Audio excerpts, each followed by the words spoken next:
Welcome to the Conservation Corps North Bay Training Module number 6, which will deal with social authority. Again, since you're viewing the video of Module 6, you should have Training Module Worksheet number 6 in front of you, which is a very short worksheet this time. Again, worksheets are an important part of your training. They're intended to serve as an outline for the training modules, and they usually contain certain prompts that ask you to respond in writing to, and we realize that writing may not be everyone's favorite activity to be involved with, but it's important because it presents an opportunity for you to engage the material at a much deeper level. The worksheets are not intended as tests in any way or to check your understanding of the material. They're purely to allow you to dive a little deeper into the material. I would strongly recommend that when you've completed the module, sometime that you take the worksheets to either a supervisor and share them and have a discussion with them, or just a colleague and have a discussion, because your thoughts and ideas might be very valuable. Well, okay. Today's module deals with the use of social authority. The contents is we're going to talk about the basic roles of teachers, supervisors, and counselors. This will be a review because we talked about, I think in module 3 or 4, we talked about the 3 major roles. Then we're going to talk about social authority or power and how that social authority and power relate to teachers, supervisors, counselors, etc. And then we're going to cover 5 categories of social authority, which are referred to as coercive, reward, legitimate, expert, and referent. And then we'll examine a little bit your use of power, social power, or social authority. So we've said earlier in a different module that teachers, supervisors, counselors have 3 basic roles. Number 1, to facilitate and direct the group in accomplishing the assigned task or tasks.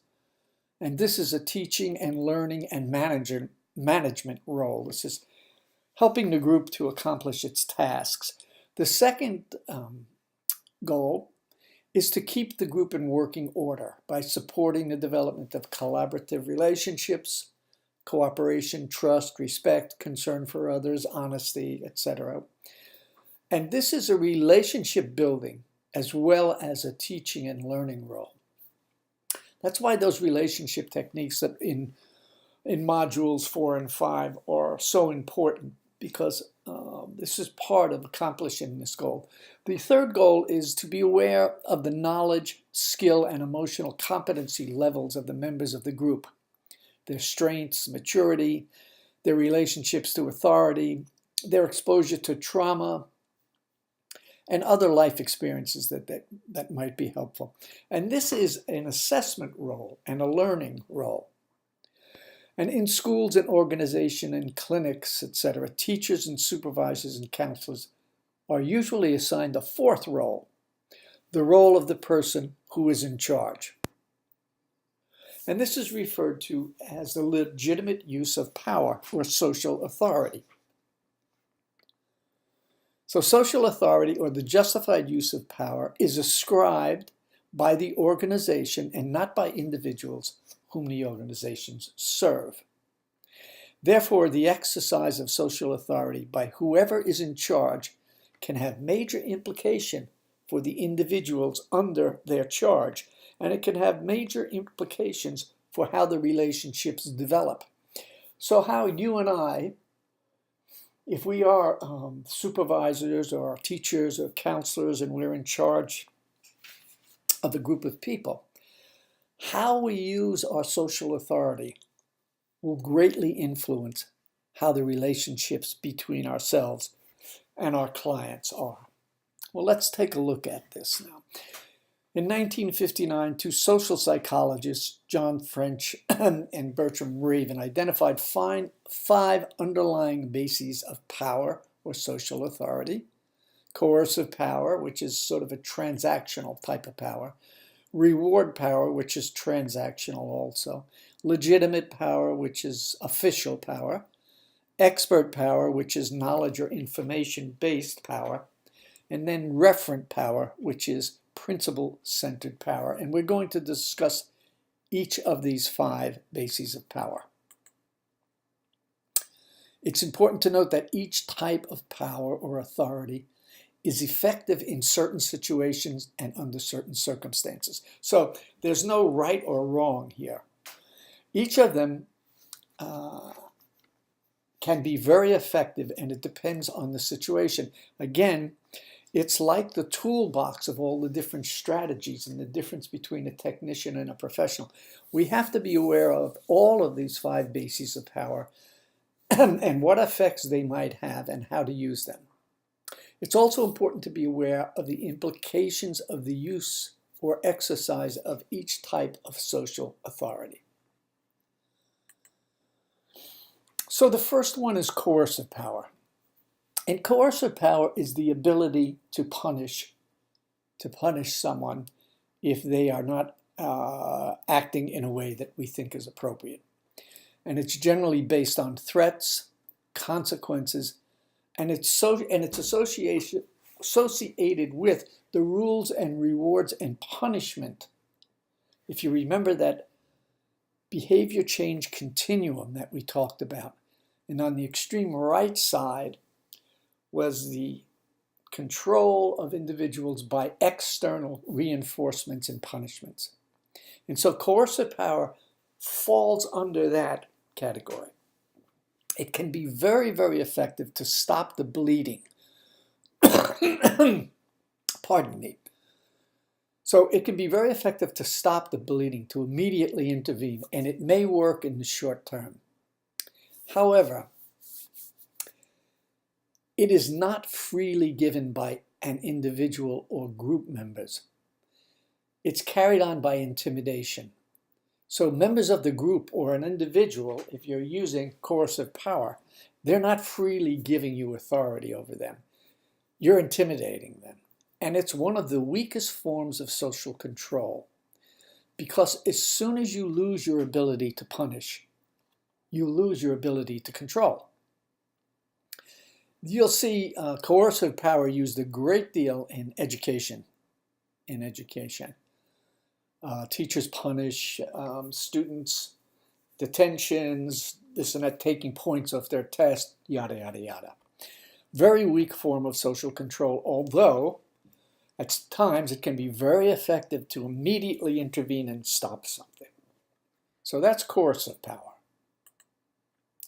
The next form is reward power. And again, this is based on your ability to reward individuals or to withhold rewards. So this falls under, if we talk about that behavior change continuum again, this falls on the left side under individuals will change if they are reinforced or punished. And this is where this piece fits. So it's based on the ability to reward or withhold rewards, and it may be very effective, again, in the short run. Because when you praise and thanks people, these are very good things, so you're rewarding them. This is good. But again, it's not freely given by the individual or group members.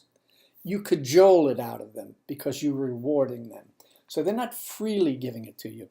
So it is one of the weaker forms of social control. Again, like coercive power, as soon as you lose your ability to reward, you lose your authority. So both coercive and reward power, which both of these are used a lot in schools and many other situations also, are probably the weakest forms of authority or social control. Now, there is legitimate power or official power, and this is based on a person's position.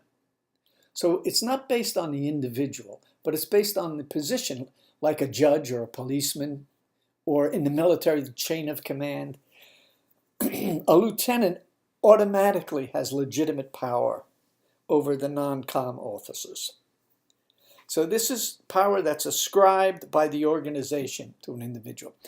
It may be a powerful form of control, but it must be seen as legitimate, because if it's not seen as legitimate, you're not going to pay any attention, or people are not going to pay any attention to it.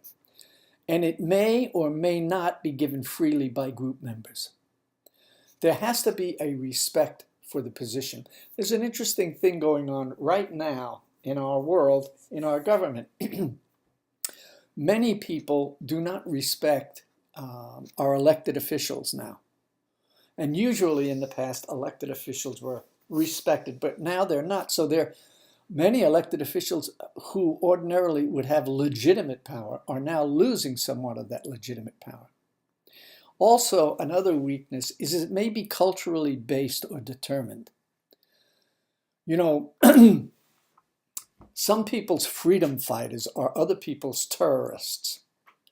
So some of the wars that are going on now with freedom fighters in Syria, let's see, by the Syrian government, they're referred to as terrorists.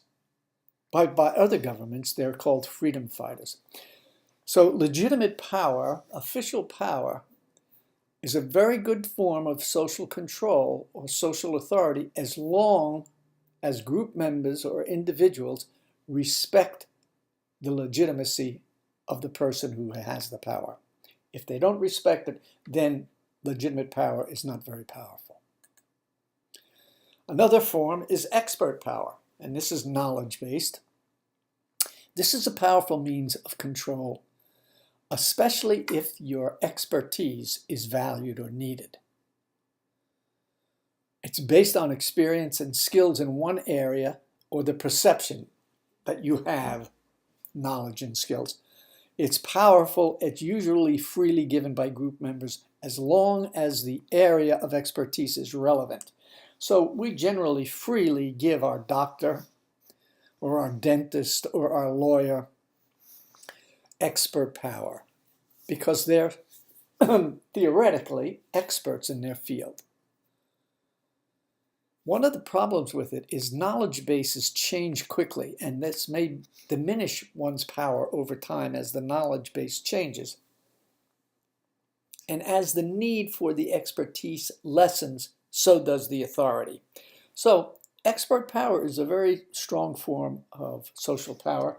Individuals or groups freely give the expert the means of social control because they have expert knowledge. But the thing is that expert knowledge has to be viewed as valued or needed. Finally, referent power. This is the strongest means of social control. It's based on your trust, respect, and admiration for the personal integrity of the person who is in charge. The person in authority inspires others. And usually the person is so well liked, there is a desire to be like that person. It's very, very, very powerful. And you can see referent power is power of an individual over the team of followers based on a high level of identification with, admiration of, or respect for the power holder or the leader. Now, if your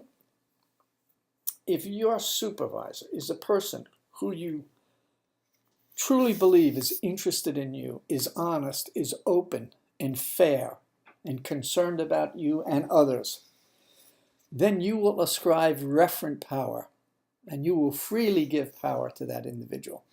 So any person in a leadership position,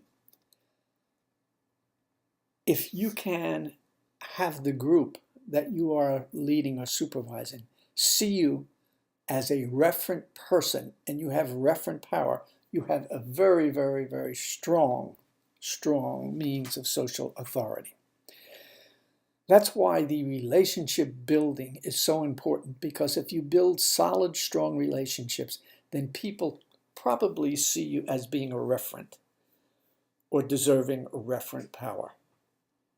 Well, those are the 5 forms of social control or power. There is coercive, reward, expert, legitimate, and referent. Now, on your worksheet, on page 2, it says in your notebook, but not on your worksheet in page 2, there is a big blank circle. Now, I have just divided this circle into 5 areas, representing each of the different kinds of power, and sort of speculated on how much how much part of me is referent power. I said, well, about 35%. How much coercive? Only about 4%. Reward, X, Y. So what I'd like you to do, go to page 2 in your notebook, in your worksheet, and divide that circle up into how you see yourself using power. Which bases of power do you use? And then on page 3, I ask you to make some notes concerning what you may have learned about your use of power. And how does your self-estimate of your use of power match up against your behavior change inventory or behavior change survey? Can you make any connections there? So I'm asking you to speculate, to try and tie those two concepts together to give you a better self-understanding. Well, okay, so you do not have to, this is the end of the module. So you go to page 2 and page 3 and complete that. And again, I would encourage you to try and always sit down with someone, either a supervisor, your supervisor, another staff member, and share your insights and thoughts. Well, thank you very much, and we'll see you in the next model.